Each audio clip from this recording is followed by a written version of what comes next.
the Woodland. Ranger Bill, warrior of the woodland, struggling against extreme odds, traveling dangerous trails, showing rare courage in the face of disaster. In the air.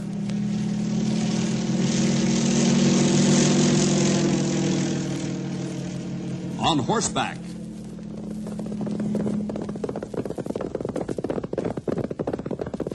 Or in a screaming squad car.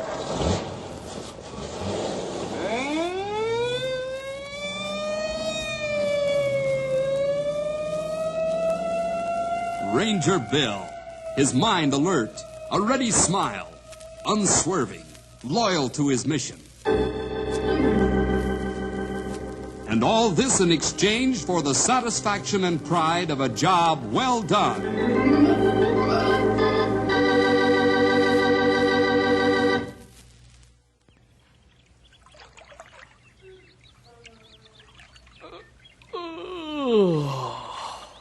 Boy, looks as though our early start isn't going to pay off. Sure does. I can't understand it. There are usually plenty of fish here in White Lake, especially before dawn when this mist is still on the lake. Maybe the fish just aren't up yet. If there aren't any by now, there soon will be. Listen to those birds. And the old sun's about to put in its daily appearance. Yeah, then this mist will rise, and every fisherman from here to Knotty Pine will be swooping down on us. I can't figure why we haven't caught any fish. Unless something has scared them. Well, now, what could do that? There isn't anybody else on the lake. At least I don't think there is. With all this mist, you can't really be sure. Anyhow, if there was, we'd have heard them. Yeah, maybe the boat traffic over on the Shady River scares them. Oh, sure it scares them. Right down the White River and into White Lake. You know that. Yeah, sure. It's just strange, that's all. Suddenly, for no reason at all, the best fishing lake in this area doesn't have any fish.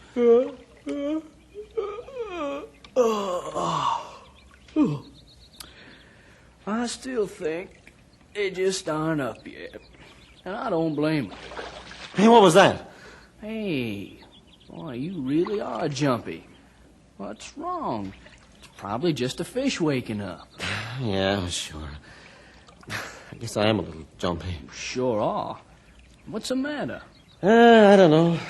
I didn't sleep too well last night. Oh, I slept well. Just not long enough. Is something bothering you? Nothing really. I guess it's just a lack of sleep and the eerie atmosphere out here on the lake. All this mist and no sounds to speak of. Yeah, I think it's kind of restful myself. I guess it's all the way you feel. Hey! What? Nothing. Thought I had a bite. Must have just caught on something near the bottom. Think I'll bring her in. That's a good idea. I think if we don't catch something in the next few minutes, you might as well call it a day. Oh, the day hasn't even begun. Well, look at this. What's the matter? Well, my hook and bait are gone. Now, who taught those fish how to use scissors? Hey, this isn't funny, Bob. I think there's something going on around here. What do you mean? The line caught on something, that's all. Mentioned it when it happened, didn't it? What could it have caught on that would have cut that nylon line with such a little tug? Oh, well, almost anything sharp enough to cut a little nylon. And what do you think would be at the bottom of this lake that it is? Wait a minute. Listen. I don't hear it. Yes, I do. What do you suppose that is? Bob, look there at the water. I don't see anything. It's just the mist. Out, look! Hey, what is that thing?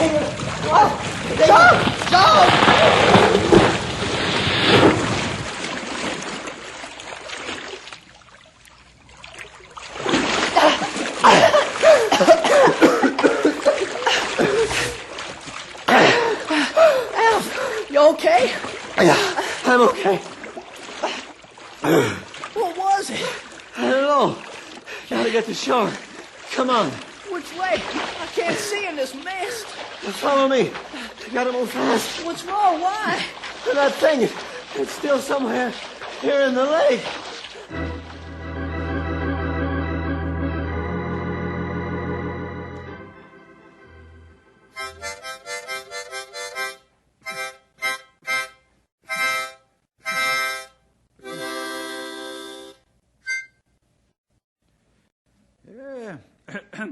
Well, now, one of the other numbers I've made famous during my lengthy career goes something like this. Stop it, will you lay off? That's enough. I don't understand it. You fellers just don't ever seem to appreciate my finer musical renditions. Maybe there's something psychological about it, huh, Stumpy? Now, look here, you young whippersnapper, don't you go throwing around them big words they teach you in school if you don't know what they mean. But I do know If you want to know anything about the way people's minds work, you just ask your old friend Stumpy Jenkins. I've done a lot of reading on the subject of psychology. And hey, that's it. Oh, what's it, old-timer? That's how I could get you fellers to appreciate my harmonica playing. How do you figure on doing it? Well, simple as pie, Bill. I'll just do what one of those psychologist fellers did to get his children to like that there classical music. Oh, what did he do? Uh-oh. I think we're in for one of old-timer's jokes again, Henry. Hold on there. Hear me out. Go ahead, Stumpy. How did this psychologist feller teach his children to like classical music? Well, every time they sat down to eat, he played the music. He figured that they'd get used to hearing the music during the time that they was doing something they all liked to do. And in that way, it'd always be a pleasant experience, and they'd like it. Did it work? Why, sure. Worked fine. Except for one little detail. What was that? Well, after he was done with experimenting, every time his children heard that classical music, they'd get hungry. Oh, Stumpy. Oh, that's pretty good. I'll get it. Ranger Headquarters, Bill Jefferson speaking. Bill, how fast can you and the others get over to White Lake? Oh, I'd say roughly 15 to 20 minutes. Why, Cal? You ever hear of the White River Monster? You mean that so-called sea monster that's reported every few years? Yeah, that's the one. Well, he showed up again. Cal, for a full-grown man and responsible sheriff, you sure play little boy games at times. You see how much you laugh after you talk to a couple of fellas over here and take a look at a smashed boat. Cal, you're really serious. Never more serious in my life, Bill. Now, will you get over here? On the double, Cal. So long. What's the trouble, young sir? What's going on here, anyway? Pile into the car, fellas. We're on our way to see a sea monster.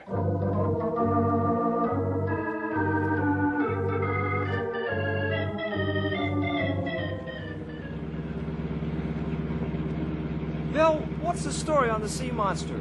Is there such a thing? I mean, does someone really think there is? Well, there are some that would swear to it, Henry. I've never paid much attention to the reports. But every few years, someone spots what they call a monster out in the White River or White Lake area. And Cal and his men have to take a run out there to check. They never find anything, of course. In a short time, the whole thing is forgotten. Do people see these monsters anywhere else around here? Not that I know of. Of course, it's easier to let your imagination play tricks with you around that area because of the heavy mist that settles on the water. And that's how White Lake got named, because of white mist that cover a whole lake. Well, then you don't think there's anything to the reports, huh? Of course there ain't, Sonny. We all know there ain't no such things as ghosts and monsters. Yeah, we all know that. I guess. What probably happens is that some breath of wind shifts the mist a little, and the change in density or thickness gives the appearance of some kind of form. Anyhow, I don't remember anyone ever being very near the so-called monster when it was sighted. It was always a few hundred yards away and hard to describe. Bill, Yes, pal? if there really isn't anything to worry about, how come we're on our way out there? Well, that's a good question. Cal never called us in on this kind of thing before.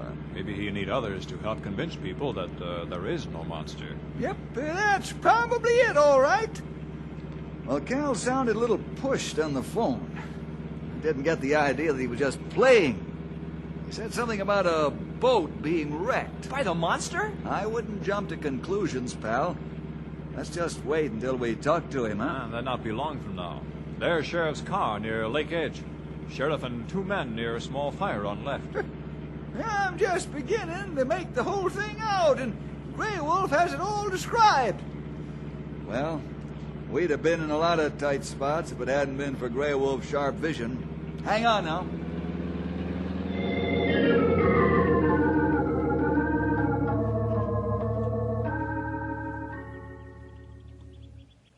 I made pretty good time, Bill.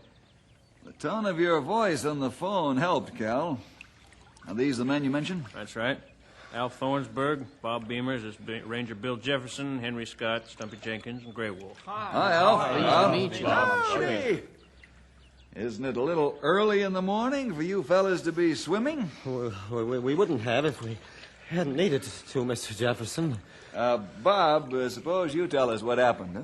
Well, sir, it's hard to say.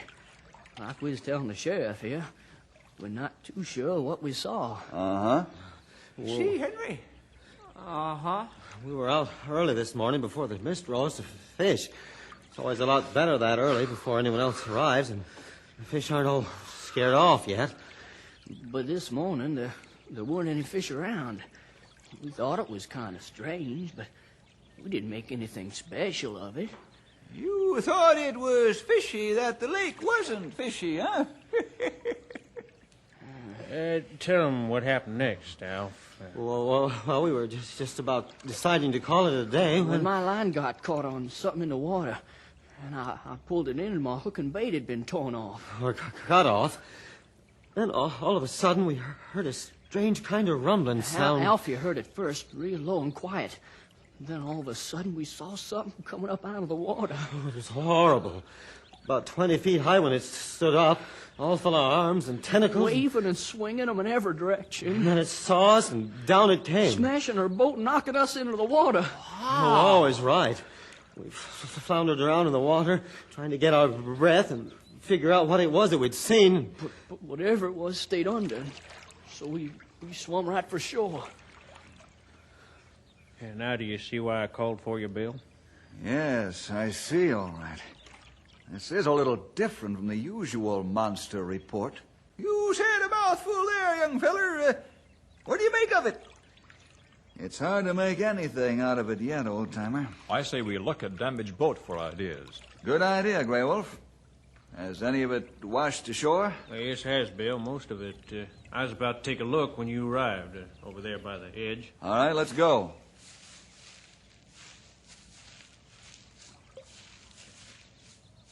Wow. Look at what's left of that boat. And there's little left to look at. Take a look at this, Cal.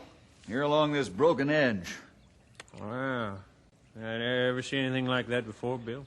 It's the kind of muck that collects on things that are submerged for a long time. Things like sea monsters? Hold back, young feller. Let's wait till all the facts are in. Hey, I got the idea that you fellas know something about this here sea monster. Something that we don't. Sure, lots of people have seen this monster around That's here. enough, pal. No, wait a minute. Don't we deserve to know about this? After all, we were the ones attacked by this thing. If that thing, as you call it, is able to attack at all. Now, what do you mean by that, Are sir? you sure it was 20 feet high? Easily. Maybe even 30. But you were in the middle of a thick mist. How could you judge sizes? What did you compare it with? Okay, 10 or 15 feet. What's the difference? It came up out of the water, saw us, smashed us, and then Suppose you describe its eye or eyes.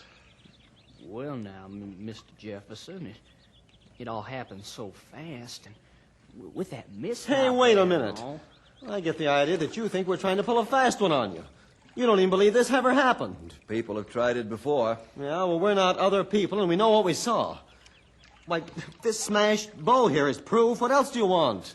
You see, Alf, Bob, I don't believe there are such things as ghosts or monsters. I firmly believe in looking for rational explanations for every occurrence. And when someone comes along with a story such as yours, I naturally want to make as sure as possible that it isn't just a big joke. Yep. Here, come on, Bob, Alf.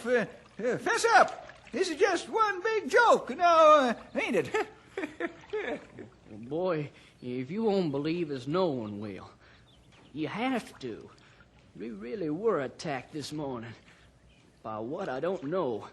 But this is our boat. and we were attacked. Maybe I'd better take these fellas back to town for some fresh clothes and a little breakfast. Good idea. I'll check with you later, Bill. Right, Cal. We'll look around here a little more and then meet you back at Ranger headquarters. Yeah, come on, you two. Let's settle our minds and our stomachs with a little grub, huh? We really did see that thing, Bill. Really, we did see it. Poor feller sure was shaky. I tend toward believing them myself, Bill. Me, too. I, too, think they report what they believe to be truth. Well, then it's unanimous. I was just testing the strength of what they were saying. You believe them, too? That's right, pal. Then what do you think it was, or is? I don't have an answer for that one. All I have now is a lot of mixed-up pieces to a big puzzle. When we put them all together, they should resemble whatever is out there in that lake. Bill? Yes, pal. Let's talk a little farther back from the edge, huh?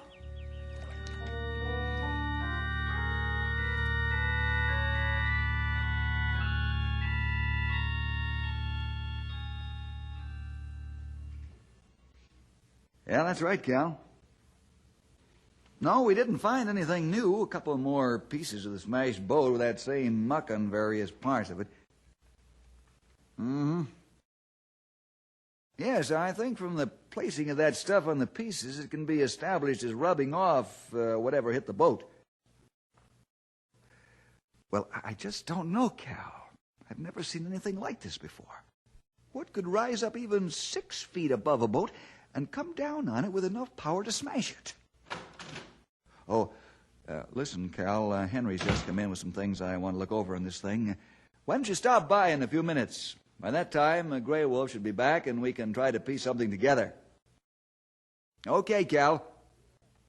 Right. See you then. So long. Well, pal, what'd you find? Boy, it sure was a lot more than you'd think. These newspaper reports go all the way back to 1903. Huh? Yeah, a man that long ago saw something in the White River and reported it to the paper. I guess the whole town of Knotty Pine stayed inside at night until the scare died down. I'll just put this stack of papers over where we can spread them out. Mm-hmm. 1903, huh? That's quite a while ago. The man at the paper said it was the paper's first year. This was one of the biggest stories of the year. I'm sure it was. Herman Barnes reported that the monster was between 30 and 80 hands high. It had many arms and what looked like tentacles swinging about in every direction. Hey, that's the exact description that those two men gave. That's right, pal. Now, let's see what else it says. Some speculate that this monster may have been the cause of the tragic sinking of the Mary D. some 5 years ago, just upstream of the White River on the Shady River. Did you ever hear that, Bill? Oh, sure. That's Knotty Pine history, pal. The Mary D. was a large schooner, the only one ever to sail on the Shady River, and one of the very few to sail any inland river, as relatively small as the Shady. The ship sunk, as this article says, just upstream of the White River. Of course, they didn't have the modern means of determining causes of accidents that we have today, so history says that the ship sunk for unknown reasons, leaving no survivors. It was quite a mystery at the time. Do you think we're discovering the answer to it now? The monster? Uh-huh. Grey Wolf, come on in. What did you find? Nothing, Bill. I cover almost all lakefront and follow along White River till it meets Shady River. No sign of anything going in or leaving water anywhere. I'd hoped whatever it was might have come out of the water and we could follow it. Bill? Yes, pal. What do you make of that old description being so much like the one those men gave of the monster? I don't know, Henry. I could think of 3 possibilities. What old description you talk about? Oh, right here in this 1903 newspaper article, Grey Wolf. Now, look. Oh, let's see. Might be that they were influenced by what they'd heard of the monster in the past. But they said they didn't know anything about the monster. Yeah, that's right, they did. Or it might be that they're trying to put one over on us. Oh, but we all say we believe them. Yeah, even you said that, Bill. Yeah, that's right, too. But that doesn't necessarily make them right. What's the third possibility? I think it's obvious, Henry. You mean... That's right, pal. Maybe they did see something. And maybe all these past reports are true. A deep lake out there. No telling what far under surface. Right, Grey Wolf. And if that's the same thing that sank the Mary D 5 years before that newspaper article, that means whatever it was full grown by 1898. And it's been lurking around those waters for over 60 years.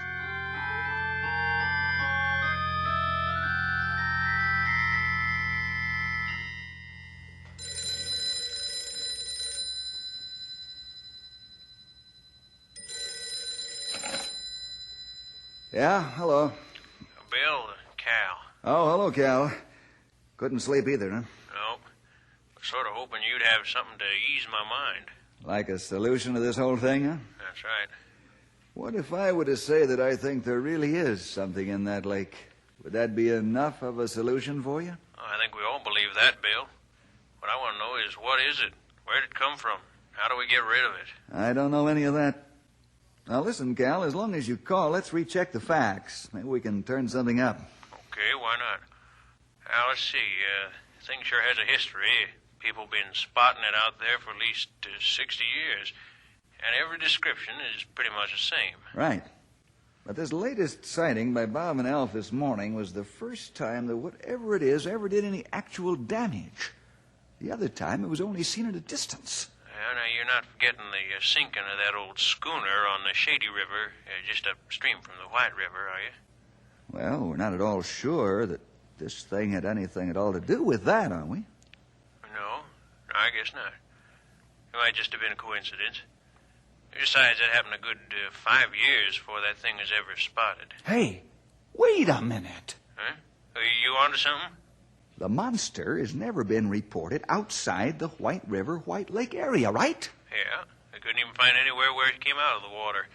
So... Cal, I want you to call the others, and all of you meet me at about 7 a.m. right at the spot where we were with those two men this morning. Well, sure, but why And are Cal? we gonna... Yeah? Bring along the diving equipment, oxygen tank, fins, the whole works. Bill, are you going loco? I don't think so, Cal. Well, what are you gonna do? I'm going back to bed. I want to get rested up for the morning. Tomorrow, I'm going monster fishing.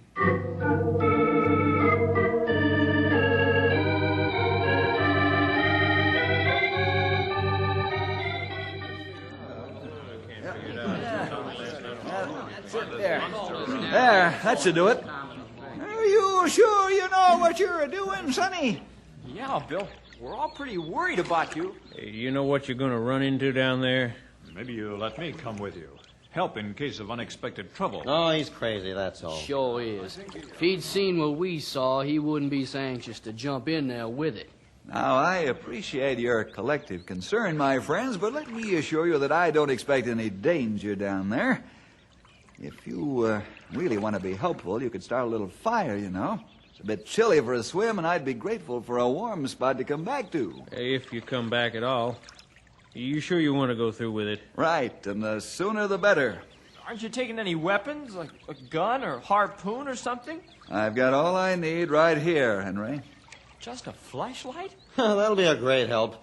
Did you see our boat when that thing got finished with it? Now, if you'll all excuse me, I'm going down there to pay our respects to a very old monster. Oh, it's chilly. There goes the bravest man alive. There goes the biggest fool alive, if you ask me. What kind of talk is that? No, slow down, Stumpy. We all forgetting one thing. What's that, Grey Wolf? He not foolhardy. He not jump into things without much thought. If he tell us there no danger down there, then I believe what he say. Hey, look there in the water. What's that floating into shore? Just one of the last pieces of our boat. The boat that harmless monster smashed to bits yesterday.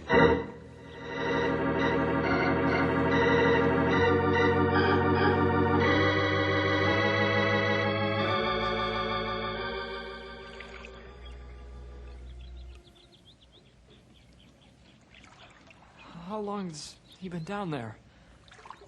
Yeah, looks like about 20 minutes.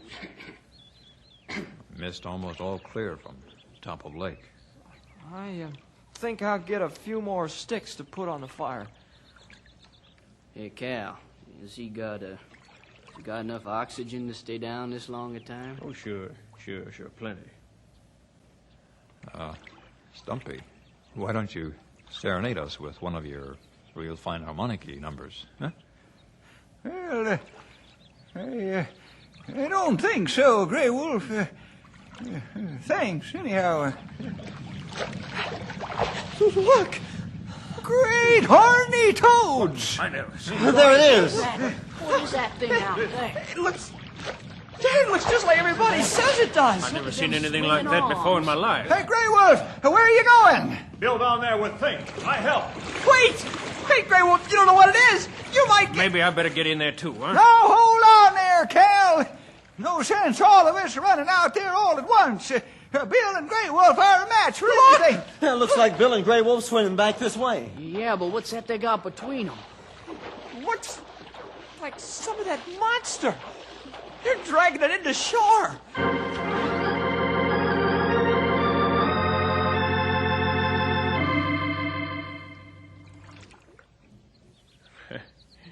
As simple as all that, huh? That's right, Cal.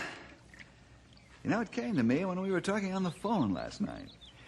If that old schooner, the Mary D., went down just upstream of the White River, what was to keep it from being washed into the White River and finally into White Lake? Every year, the melting snow and rainstorms push a lot of things into this area. Then what people saw was the Mary D. rolling over and moving along the river bottom. Pretty much that. Of course, a great deal of the old schooner has been broken up and separated, but one or two of the masts have kept pretty well in shape. Just looking at it there by the shore, I can see why it looked like arms and tentacles and the like. Sure, the cross beams and ropes. And don't forget the mist that helped confuse what you saw. When I finally found the wreckage down there and was able to move it a bit, I was wondering how I could get some of it ashore to prove it to you all. It looked like I come just at right time. You sure did, Grey Wolf. Of course, we'll have to drag the bottom and clean out all the wreckage, but this is enough to show you you're a monster. It's enough to show me something else, too. Oh? What's that, Alf? Not to let superstition get the best of me. I don't believe in spooks, either. At least I didn't think so until this happened. Maybe we ought to say, don't let things you don't understand turn out to be monsters. That's not bad, old-timer. At least we shouldn't necessarily let the unknown scare us. You know, this whole adventure has given me an idea for a new harmonic classic. Listen to this. I call it... No.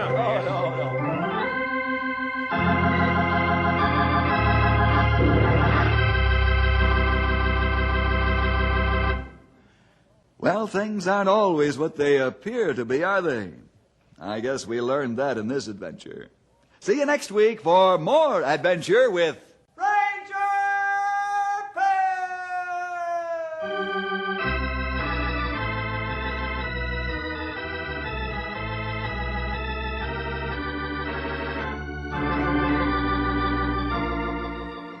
Ranger Bill was produced in the radio studios of the Moody Bible Institute in Chicago.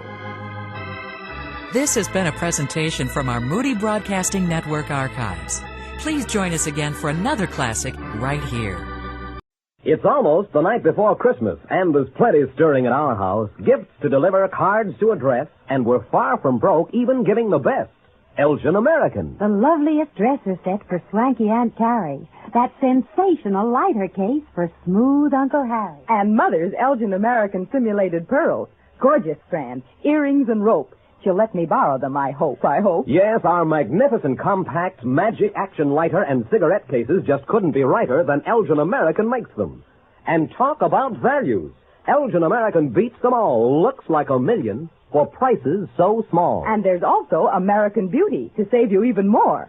It's Elgin American's companion line, the extra thrifty adore. So these last 3 days, do as millions have done. Buy the finest gifts made by the only, the one, Elgin American.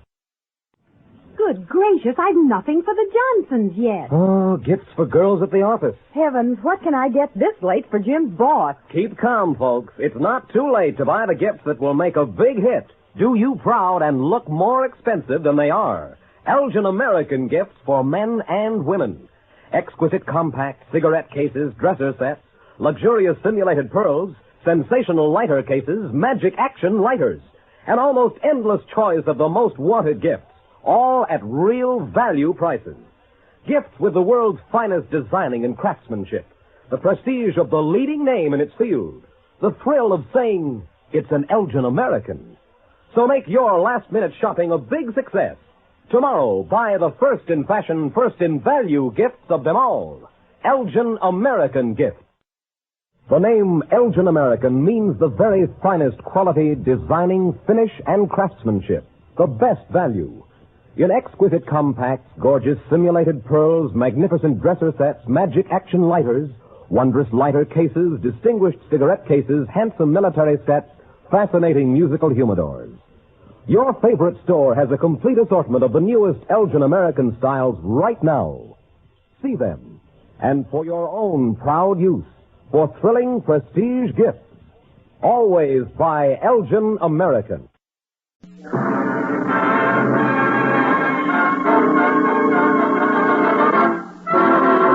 Mr. Allen, Mr. Allen. It isn't the man who can't pronounce irresistible, Kitty.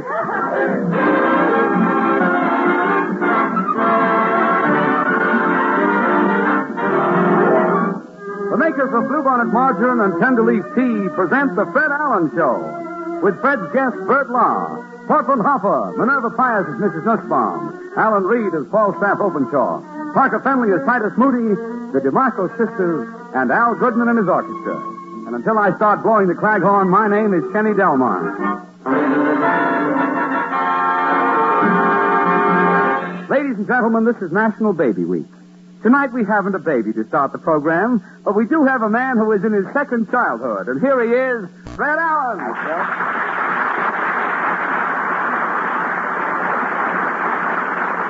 Thank you, and good evening, ladies and gentlemen. Kenny, I heard your opening remarks. A little gobbled, I might add. You should know the DeMarcos by now, after 30 weeks, old boy. What is this National Baby Week all about? Well, I don't know, Fred. Maybe the stork has hired a press agent. The stork is a press agent now, huh? Well, that's the trouble today, Kenny. You know, there are too many weeks. National Donut Week, Peanut Week, Strudel Week. Don't throw stones at your mother week. Let's all write a fan letter to Bela Lugosi week. Everything is a week today. Well, don't you remember the day you were born? Well, only vaguely, Kenny. There was an awful lot of excitement in the house that day. The first thing I remember, the doctor was slapping me. What did you do? I slapped him back, Kenny. That doctor was a coward, slapping a little baby when its back was turned. You know, most doctors are like masters of ceremony. When a baby is born, they say, let's give this kid a great big hand. And they proceed to do it. You know, Kenny... Mr. Allen! Just in time, Kenny. Just in time. A little baby routine was dying here. Just in time. Pull up an open safety pin and sit down, Portland. This, it seems, is National Baby Week. It must be terrible to be a baby. Terrible? Why? I read with the national debt, every baby born today owes $4,000. Uh-huh. When a baby is born today, you have to send for a doctor and 2 co-signers.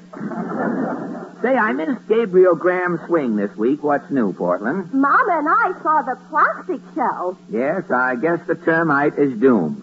They're making everything out of plastics now. They have plastic houses. They're transparent. Transparent houses, huh? From the street, anybody can look in your kitchen and see what's cooking. Oh, fine. They have plastic orchestra instruments, too. Well, I hope Mr. Goodman gets his bass player a plastic bull fiddle. Why? So I can look through and see if that guy has any pants on.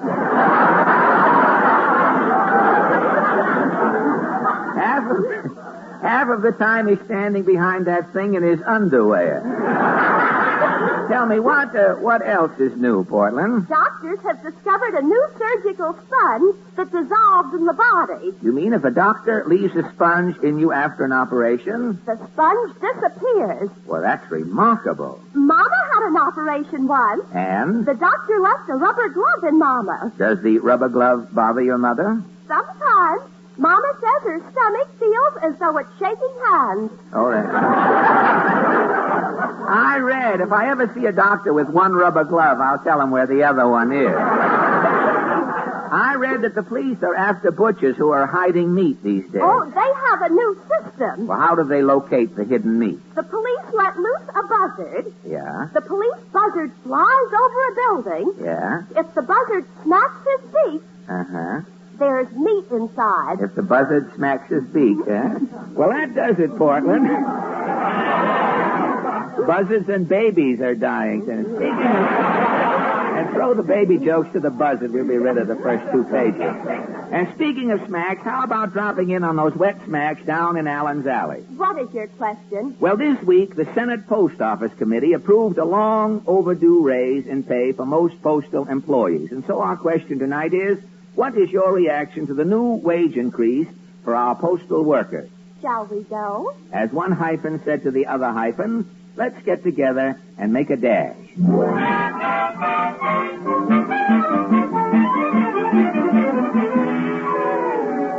Oh, it sure is swell to get back down to Allen's Alley, Portland. Say, the senator must be leaving town. Look, his carpet bag is packed, and it's on the front porch. I'll knock. Somebody knock. Ah, Senator Claghorn, you look in the pink. I'm feeling peachy, son. Georgia peachy, that is. Leaving town? Yeah, I'm going to my college class reunion. I'm taking the Dixie Flyer. What college did you attend? My alma mater is CCNY. City College of New York? CCNY is Charleston, Chattanooga, Natchez, and Yazoo. Oh. Yeah, I graduated Magnolia cum laude. Yeah. My fraternity was I Delta Delta. In my graduating class, I was voted the Southern boy most likely to secede. Well, fine. Yeah, I was cheerleader at all our football games. Cheerleader, We eh? played our big game in the Molasses Bowl. The Molasses Bowl? Son, you should have heard me lead that cheer. Yatta, yatta, black-eyed pea. Where the boys from the Confederacy? Give her zoom, give her fizz. Hit that line, Mason Dixon, that is. Now, wait a minute, Senator. What about this pay raise for postal employees? Son, I'm rooting for them. The South is depending on them mailmen. Why? Why? Who do you think them thousands of boys in them gray uniforms are? You mean? It's the Confederate Army biding its time.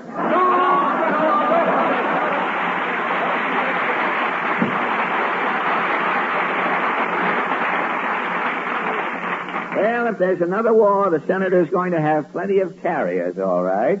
Now, let's sound out Mr. Moody. Howdy, Bob. You look mad tonight, Mr. Moody. I lost my head today. You were angry? No, I was having a glass of beer in the yard. Yeah? A gust of wind come up. Uh-huh. I lost my head.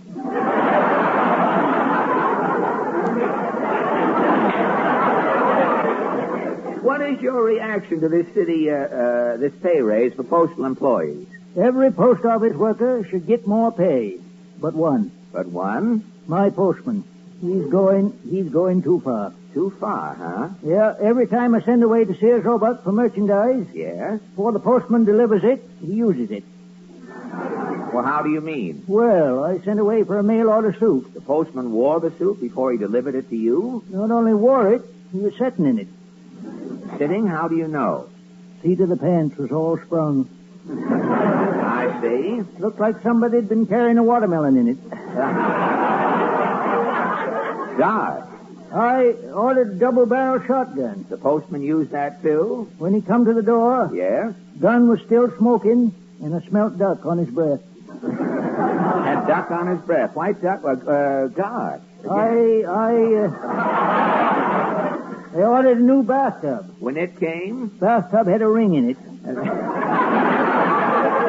Well, tell me, is the postman still using your things before he delivers them? I hope he is. What is the last thing you wrote away for? Mail order coffin. So long, Ralph.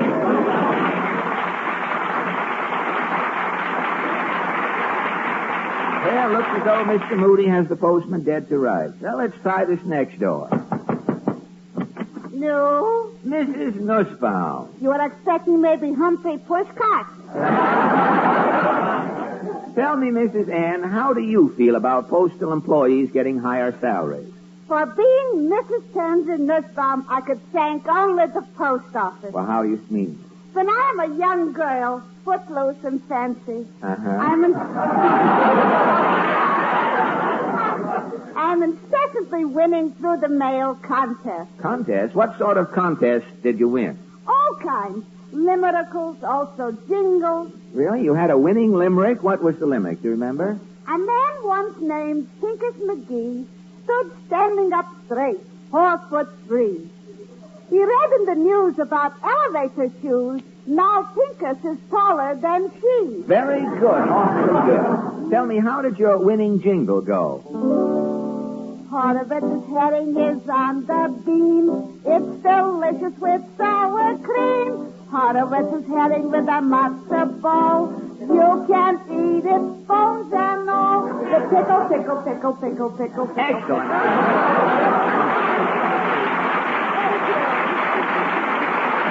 Tell me, how did the post office help you to become Mrs. Nussbaum? One day in a jewelry contest, I am winning a wedding ring. And the postman? He is slipping it on my finger. Yeah? Luckily, behind the door, I am having two witnesses, relatives. Yeah?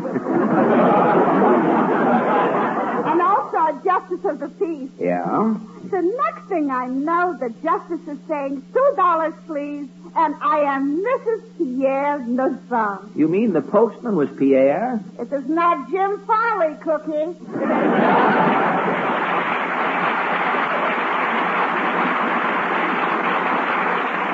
Well, here we are at last at the end of the alley. What can happen at this last shanty?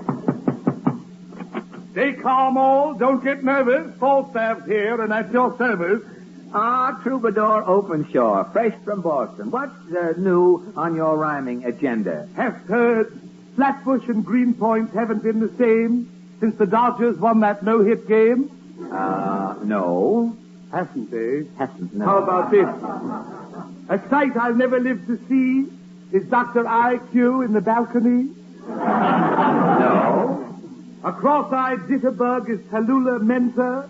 She hisses Sinatra, but Boris Karloff sends her. Now, wait a minute. Look, tonight we are simply discussing the wages of postal employees. My poem is called A Tribute. A tribute? How does it go? I would like to pay a tribute to a man who merits praise. He's the heavy-burdened postman who trudges through his days. In snow and rain and nightly gloom, this courier can be found. Naught stays him from completion of his appointed round. He brings us tidings from a friend, greetings on Christmas Day. And on the first of every month, he brings us bills to pay. So let's give the postman the wages he's worth for serving his country and flag. For years, the postman has been underpaid. Too long, he's been holding the bag. And as Falstaff and man of letters depart, we turn from the male to the female problem, the five DeMarco sisters, accompanied by Maestro Al Goodman and his Play Slow, We Can Get Overtime Philharmonic. The DeMarco sing Ashby de la Zoot.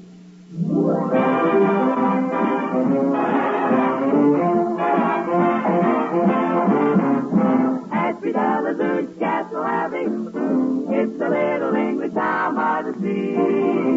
Skies are full of blue and the cows are full of moo. In Ashby de la Zoot by the sea. Ashby de la Zoot, Castle Abbey, that's the only place where I long to be. Girls are pretty girls and the boys are pretty girls. In Ashby de la Zoot by the sea. It's just a little humdrum place, but you'll be glad that you came. It's such a beautiful someplace. Ain't it a shame that it's got such a name? Ashby, Castle Abbey, it's a little English town by the sea. happy as a pooch. Happy Della Dooch by the sea. It's just a little humdrum play, but you'll be glad that you came. It's such a beautiful subway. Ain't it a shame that it's got such a name? Happy Della Dooch Castle Abbey. It's a little English town down by the sea. If you want to smooch and be happy as a pooch, go to Happy Della Dooch. Happy Della Dooch by the sea. Happy Della Dooch.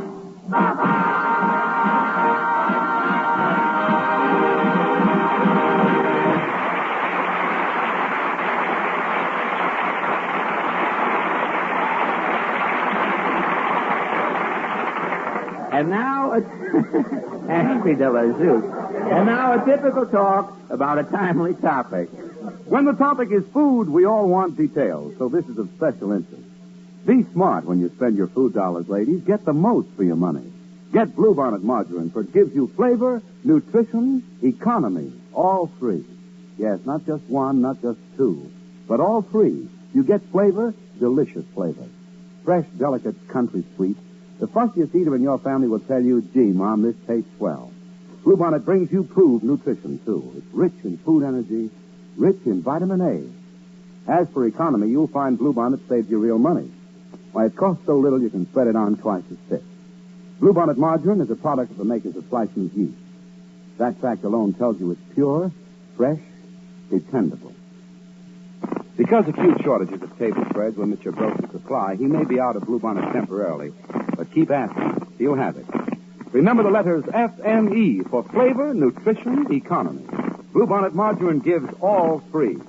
Flavor, nutrition, economy.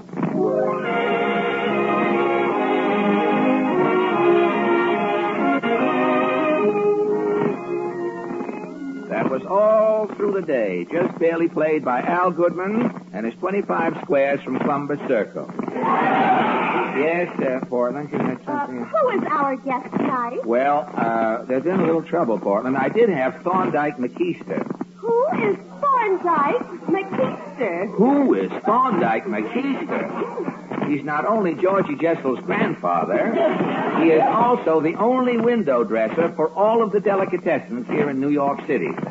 Thorndike McKeester is the man who adjusts the string at the ends of the salami and liverwurst so they all hang down even in the window. And he isn't coming? No, he got an emergency call at the last minute. A knockwurst fell down in some delicatessen on 2nd Avenue, and McKeester had to rush down there with a ball of greasy twine. Well, can't you get anybody else? Well, I did try to get Bert Law. The trouble I had with that Law. What happened? Well, Bert, as you know, has his own radio program every Wednesday, and he rehearses on Tuesday.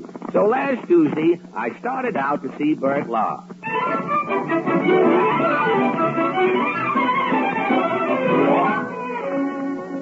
As I walked into the studio, a suave, austere, dignified-looking gentleman turned to me and said, "Come on, Baggy, I beat it." Bert Law!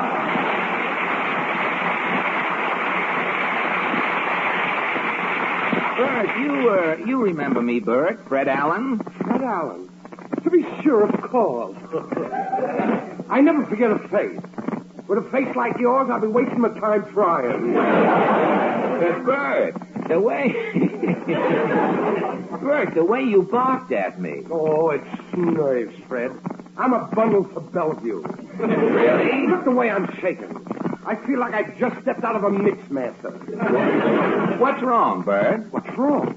My two writers just gave me my program for tomorrow. Well, can't your writers write? Them illiterate. They told me they was Harvard men. Look at this spelling. The white ain't, they spell with small letters. And they make the apostrophe a capital. I've never seen a capital apostrophe before. Them guys call themselves writers. They ain't even got an ulcer between them. Their jokes are bad, hey? Well, look at this gag. I knew that elephant came from upstate New York when I saw a Saratoga trunk. That's pretty bad. I see what you mean. This kind of corner's for the masses. My public is the hoi polloi.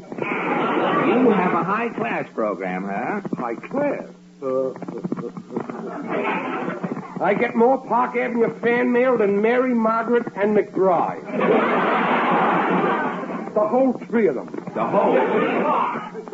It's my orchestra leader, Fred. Oh. What is it, Arturo?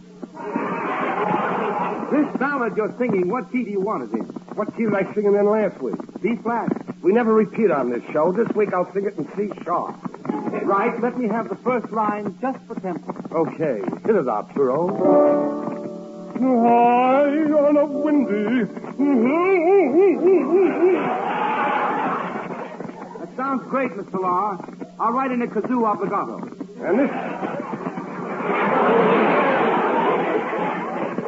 And this week, let me hear more trombone. Last week, all I could hear was myself. It was frightening. Say, Bert, you have some voice. I know, Fred, I know. They're starting to call me the morons Pericomo. Really? The 4 chicks tell me if I say the word, chuck is through. Well, Bert, how would you like to be the guest on my program next Sunday? Well, I don't know. I'll have to mull it over in my mind a little while. We can discuss it at the track. At the track? Yeah. Rehearsal's over, and I'm going out to Jamaica. Oh. I got a sure thing in the 5th race. Yeah? This nag can't lose if Sidney Greenstreet's the jockey. Well, what horse is it? If them guys in the band hear me, they'll run for the phone and the odds will go down. Let's go out in the alley. All right. Bert, what's the name of that horse? Here, hold this racing form till I get my monocle on. All right. You said the 5th race. Say, this racing form print is small, you know. Well, I think the name of the horse is Hot Nylon. Hot Nylon, huh? All right, buddy, I'll take that racing form. But, officer... You know the new city law. 2 or more persons reading a racing form in public is a penal offense. But, officer, this racing form isn't mine. Listen, Copper, my friend is just holding the racing Yes. form. Oh, yeah? Well, you can tell it to the judge. Well, look... Okay, Casey, over here with the wagon. Get in, you tin Now, horse. wait a minute, Come on, in officer. with you. All I was doing, I was only...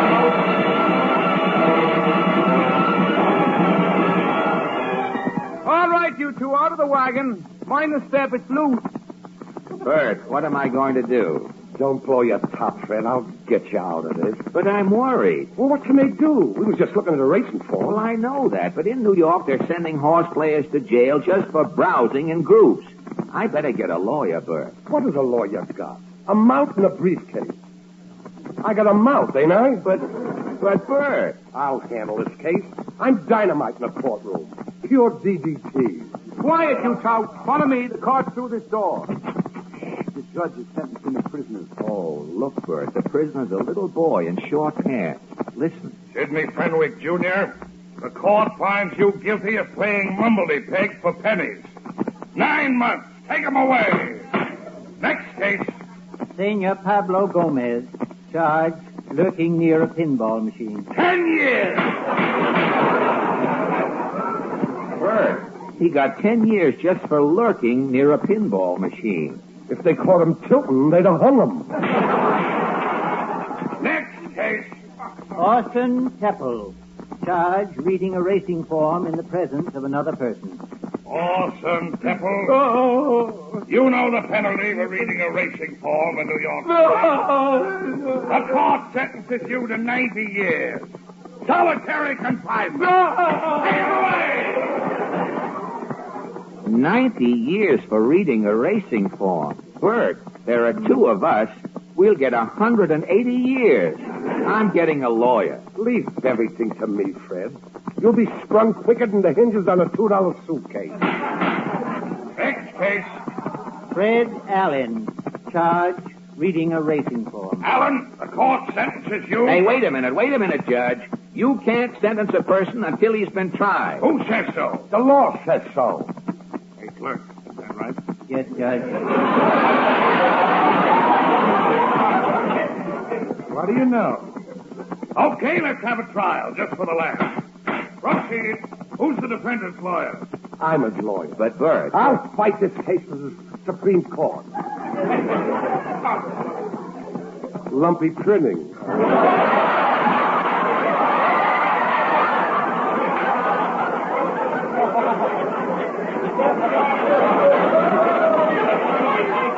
I'll fight this.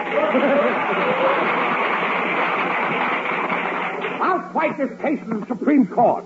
Why don't you take it to a lower court? There's no S in a lower court.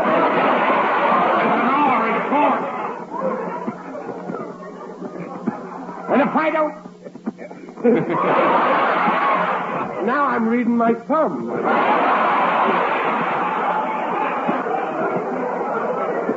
And if I don't get justice there, I'll go over Truman's head and take it to Mr. Anthony. Quit your yapping, shyster. How do you plead? I'm pleading Nicey Prius, now contender, and Knox Vomica. The large economy charge. Quiet, you. Cases like this that make me wish I'd finished law school. Your Honor! Is the prosecution ready to proceed? Yes, Your Honor, in malicious violation of the anti-gambling ordinance, this defendant, an obnoxious crumb, to wit, Ted Allen, I object. What now? His name ain't Ted. It's Fred Allen. But, Bert, he called me an obnoxious crumb. Why don't you object to that? I wouldn't have a leg to stand on. Proceed, prosecution. This lowlife Allen was apprehended in the act of reading a racing form. The city demands that he pay the full penalty of the law. Fine, imprisonment, and that his crime be dramatized on Mr. District Attorney's radio program. Prosecution rests. Your Honor? What do you think you're gonna do? I'm gonna deny the allegation and defy the alligator. Then with a fragrant delecti, I'm gonna make the persecution look silly. Then I'm gonna ask for a complete acquittal. Then I'm going over to Lindy's for a chopped liver sandwich. Quiet! What's your next move? I'm calling my client. Fred Allen, take the stand. Now, look, Bert. What are they trying to pin on you? Well, I'm charged with reading a racing form. Your Honor, I'll subpoena 14 kindergarten teachers and 2 people who listen to Red Skelton who will prove... That Allen wasn't reading a racing form? That Allen can't even read. And I object. What do you object to? I object to you objecting. Nice work, Fred. That's telling them. Quiet, you! The next guy who opens his bazoo in this court is going to get it from a mandamus.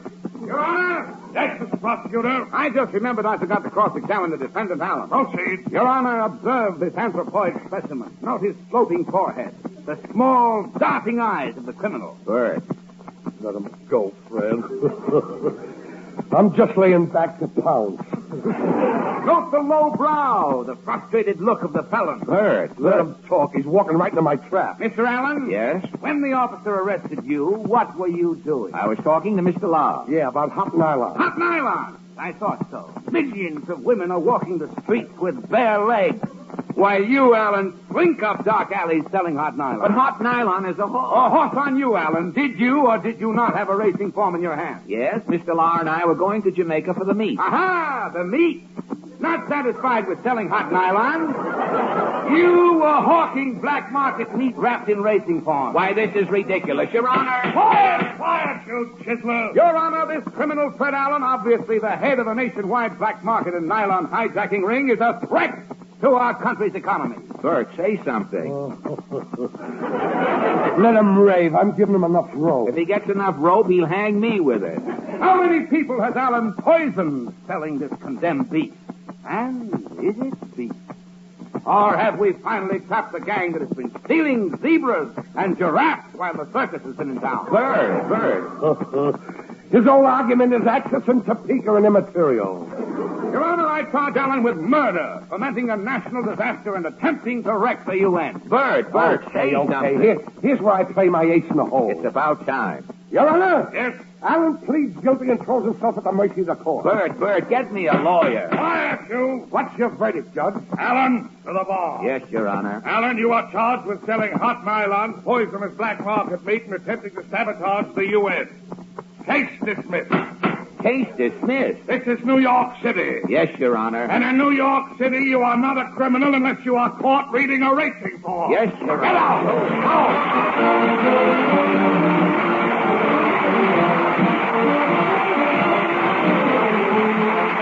Now, Kenny, with a word for the many. Over the teacups every day, you'll hear the praise of Tenderleaf T-Balls. They're the largest selling T-balls in America because they are better in every way. Yes, it's when the teacups come out when you're ready for tea that the personal practical advantages of these better tea balls show up at their full value. Finer tea, richer flavor, greater convenience, more appeal. Yes, even to the eye on sight. Because they're famous for flavor, Tenderleaf brand tea put up in crisp, white, clean, tasteless filtered paper packets. The individual packets are dainty to handle, more gracious to serve. And the tasteless filtered paper filters your tea as it's being made. There's nothing but pure enjoyment in your cup. Enjoyment and heartwarming quick comfort. When you need quick comfort, drop one Tenderleaf tea ball in a cup, dip in boiling water, and there's your tea. Comforting, satisfying, delicious. For every good reason, ask your grocer for Tenderleaf brand tea ball. Thank you, Kenny. I want to thank Bert Law for joining us tonight. Next week, our guest will be Miss Tallulah Bankhead. Thank you, and good night. Thank you.